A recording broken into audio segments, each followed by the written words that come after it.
Señal Internacional. De nuevo, civiles en Ucrania perdieron la vida mientras las tropas rusas aseguran que los agresores fueron ultraderechistas ucranianos.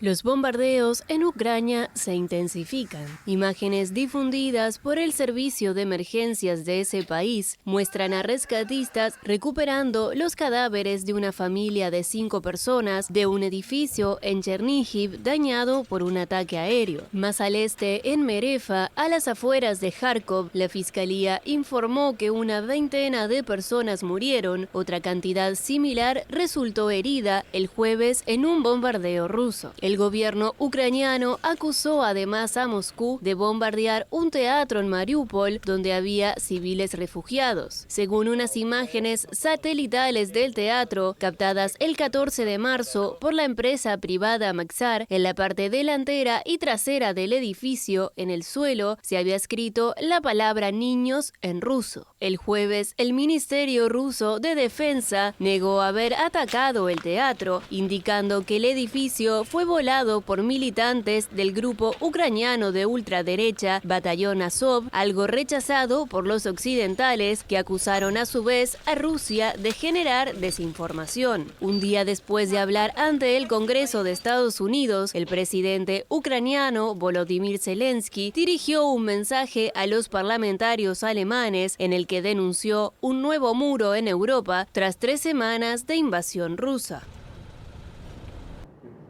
Ante la Unión Europea, Ucrania solicita más armas para enfrentar a Rusia. Ucrania está multiplicando sus esfuerzos diplomáticos para conseguir ayuda militar. El ministro de Defensa ucraniano, Oleksiy Reznikov, ha intervenido este jueves en el Parlamento Europeo y ha pedido más armamento letal para hacer frente a la invasión rusa. Está convencido de que su país ganará la guerra, pero necesita más apoyo. A pesar de la táctica del terror, venceremos. La pregunta solo es qué precio pagará el pueblo ucraniano, porque el propósito del terror es sembrar el miedo. No tenemos miedo, y les pido que no tengan miedo. La Unión Europea ya ha aprobado un fondo de 500 millones de euros para enviar armas al país y está dispuesta a duplicar ese presupuesto. Los eurodiputados de los países vecinos sienten que la guerra ya se aproxima a sus casas, con bombardeos cercanos a las fronteras con Polonia o Hungría. El conflicto está muy cerca de nosotros, así que creo que esto es lo que tenemos que decirles a nuestros compañeros que viven en otros países. Que esta guerra está en la frontera de la Unión Europea. Podemos estar en peligro si cae Ucrania. Tenemos que ayudar a Ucrania y tenemos que agradecer su valentía. Pero la OTAN ha dejado claro que ni enviará tropas ni atenderá las demandas de Ucrania de imponer una zona de exclusión aérea sobre el país. Si no hay una provocación, una invasión del espacio aéreo o una entrada en un país de la OTAN no tiene. Y vuelvo a insistir, esta es la tragedia muchas veces de la lucha de las democracias contra estos sistemas autoritarios y dictaduras. Pero por eso defendemos nuestra democracia, porque nosotros sí respetamos las reglas. El ministro de Defensa de Ucrania también se ha mostrado preocupado por Bielorrusia.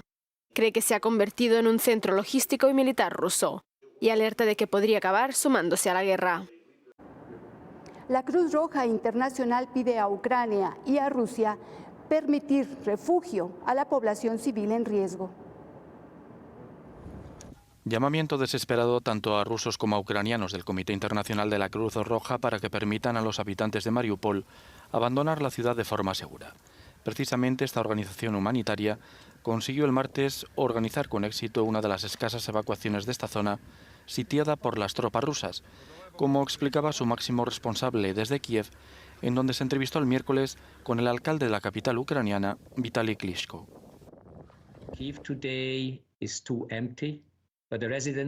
Kiev hoy está demasiado vacío, aunque la mayoría de sus residentes escondidos se han quedado sin agua, electricidad y atención médica. En muchas ciudades del país las familias están atrapadas y luchan por encontrar suficiente agua y comida para sobrevivir. El sufrimiento en Mariupol no es el futuro de Ucrania.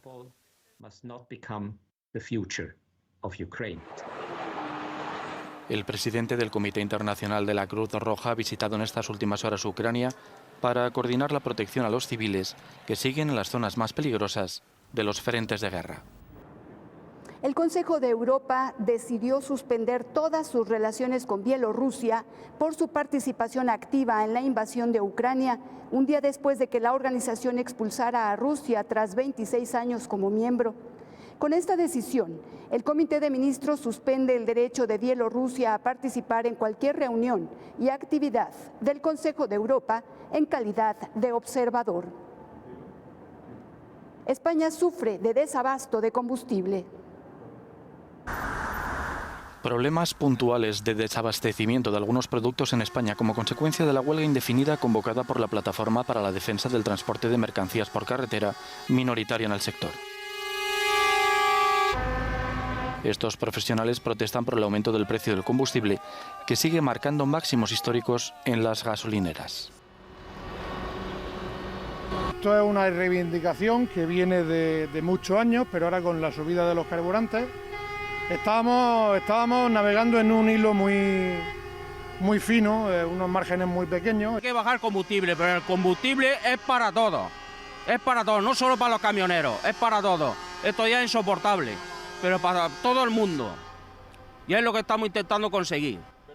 Mercamadrid, el principal mercado mayorista de alimentos del país, ha registrado un descenso de las frutas, hortalizas, pescados y mariscos descargados.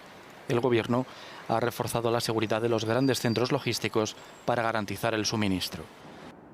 Hasta aquí la información más relevante en México y el mundo. Carlos, volvemos contigo. Muchas gracias, Nelda. Buenas noches. Muy buenas noches.